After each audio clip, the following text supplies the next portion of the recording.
I am a story rescuer. I rescue stories along with the people who come to seek help when problem takes center stage of their life.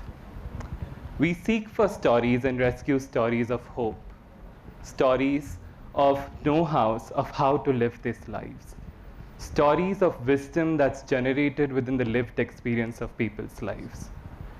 We rescue these stories so that we can create a space where we can exist in dignity of our undignified identities, so that we can create a space where people can exist in the way that they define them to. But the thing that helps me in rescuing these stories is asking. Not any kind of asking, but asking from a space of curiosity for hope, care, and magic. This is Ryan. I met him for the first time when he was a little boy of all 4. And I still see him few months back. Now he's 9. Few months back, bad dreams took over his life. Sleep became really hard.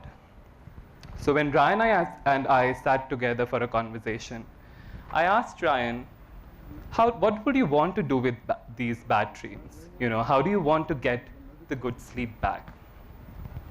Ryan thought for a while and then looked at me and said, let's make a dream machine.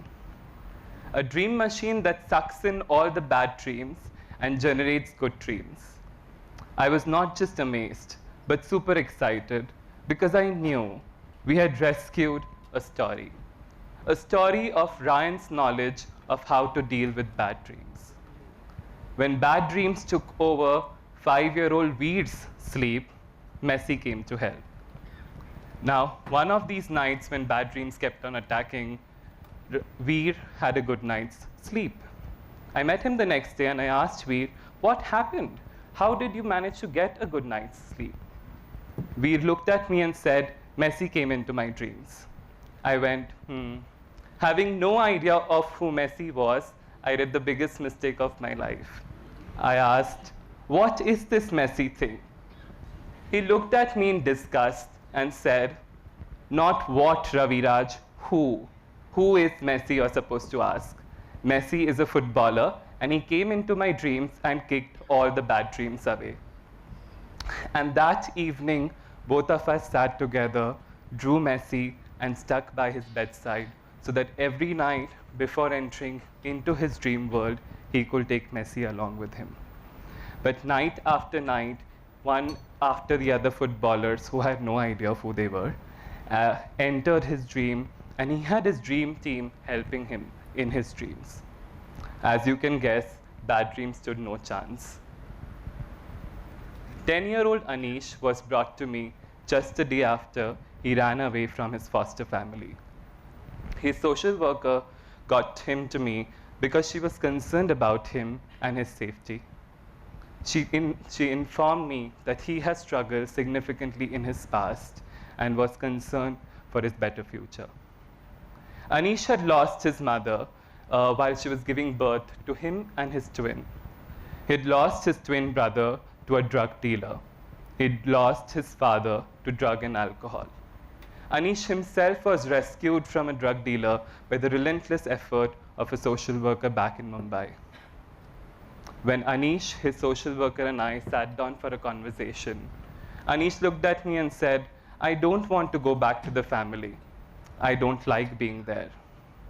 And as a therapist and as a human being, I know that when people disagree with something, they are already agreeing with a story that needs to be rescued, with the wisdom they know about life. And I asked Anish, what does a family mean to you? And in a very feeble voice, but yet very knowingly, he said, a family is about people who love and care. I asked Anish, who are these people in your life who you think love and care for you? For the next 30 minutes, Anish told me names of friends, social workers, teachers, who were all people who loved and cared for him. So we did the wild thing. We wrote letters to these people asking, will you be Anish's family? A month later, they all wrote back saying, yes, we are your family. That evening, on my train ride back home, I rewrote a story on my heart about what a family means. That a family is not about relationships made by blood, but it is about relationships made by love and care.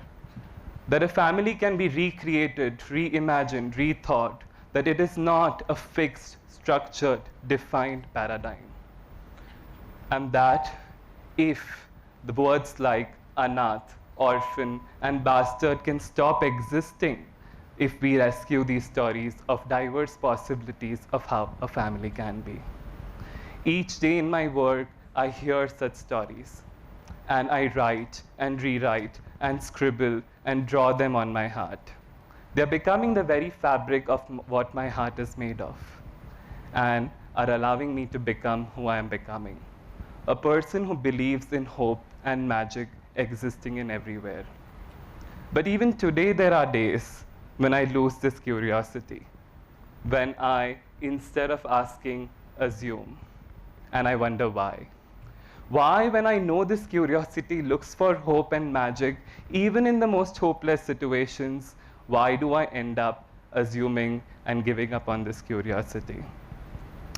Why? And here may be why. This is Kumail, a 10-year-old boy and a friend.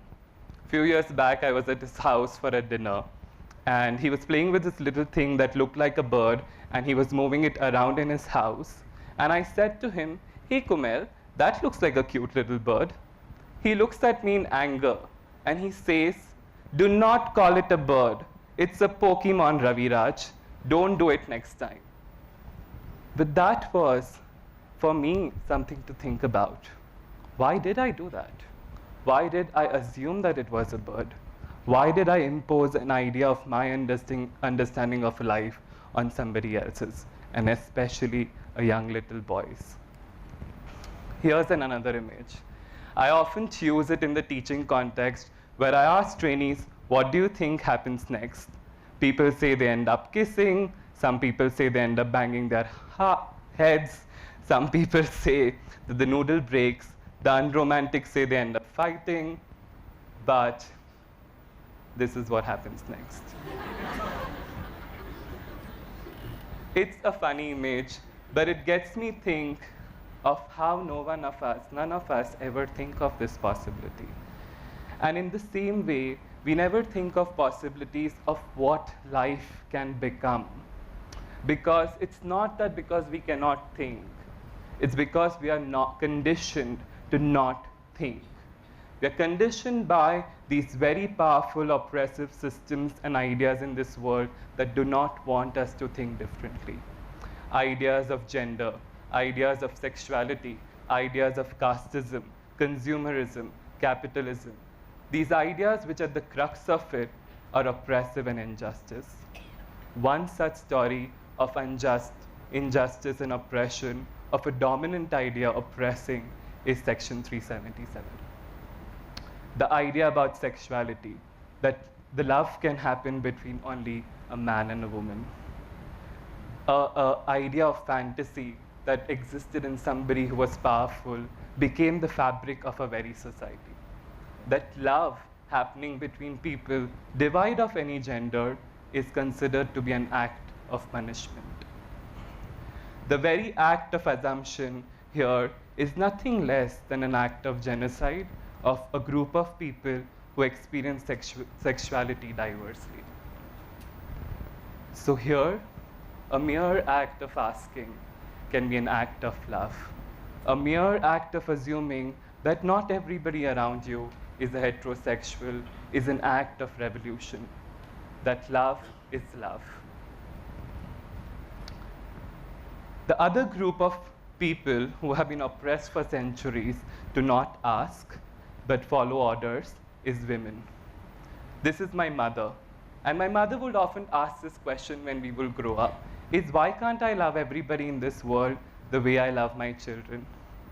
Devoid of where they come from, who they are. So we grew up having lunches and dinners with watchmen's wives, with the sweeper, with the maid, and hoteliers, everybody sitting together and sharing the same space. This is my sister. She will often ask this question, why wouldn't I seek that seeking me rather than following the society's norms and orders? So 3 jobs changes later, quitting everything in the corporate space, she became a preschool teacher. And now we work together where she trains community health workers in early childhood development. This is Vibha, a friend and a mentor. 16 years back, she finished her developmental pediatrics in Boston, came back to Mumbai and asked, what about children with developmental disabilities and their families in Mumbai? And 16 years later now, we are a team of 80 people working together in a space called Umeed, where hope thrives for children with disabilities and their families. This is my best friend, Jill. 2 years back on a Sunday morning, she calls me and asks me, why can't children with developmental disabilities experience the same fun that all children have? So a week later, we start Happy World, a space where children can come and have fun, like baking, photography, dancing, anything they want that brings them fun. This is Manisha and Jalpa, 2 community health workers from Kalol in Baroda, near Gujarat. They often ask me this question while training, why can't we cry whenever we want to, wherever we want to, and not in closed rooms? And our understanding of crying began to change, that we thought that it is similar to laughing, that why can't it be same? This is Ananya, an ex-orchidite, my youngest best friend, and an illustrator. She will often ask this question, why can't I draw images that don't fit into gender stereotypes and in proportions of body? So here's what she creates, images that celebrate the diversity that we can exist in. But when you ask these questions, what happens is that the answers of this may bring pain. It's because they do not fit into the dominant system of this world. But this pain is the very testimony of our human existence. This pain is the very testimony of our human vulnerability, of our human connectedness. The day we all stop assuming that how does your life matter to mine and mine matters to your, we create a community of solidarity and a world of dignity. In the words of a writer and activist, Arundhati Roy, another world is not even possible. She's on her way. On a quiet day, I can hear her breathing. But we all have stories that need to be rescued, because in these stories is where our humanness lives. My close friend Raghav introduced this word, Terav, to me. Now, to ask these questions, you need to notice that these stories exist. But to notice, we need to slow down. Because only when we slow down, we see aspects of our lives which always existed, but we had never seen them before. So he would often talk about this word Tera, which almost means like you're in a pause, but yet moving. The closest I have come to experience this word is in therapeutic conversations in therapy rooms and on my boat ride on River Ganga in Kolkata, and when Raghav sings. I wish I could get River Ganga here, but I can't.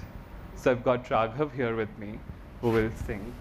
सांसों का देखो तुम पागलपन के आए नहीं इन्हें चैन. When we ask, we make visible what's forced invisible. मुझसे ये बोली मैं राहों में तेरी अपने बिछा दूँ ये नैन. When we ask, we create spaces for magic to become possible. इन ऊंचे पहाड़ों से जा दे दूंगा मैं गर तुम ना आई कहीं. When we ask, we create a world of we and us and not of I.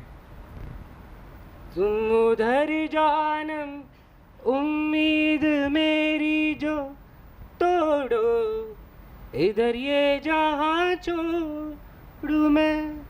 When we ask, we create a world of dignity where diversity can exist. मौत और जिंदगी तेरे हाथों में दे दिया रे. So I want to end this talk by doing the craziest, wildest, magical thing, asking. I'm going to ask a question. Who are millennials? Are they fidget spinners or game changers or none of them or something else? Or humans with a heart filled with curiosity for hope and magic to exist? Thank you.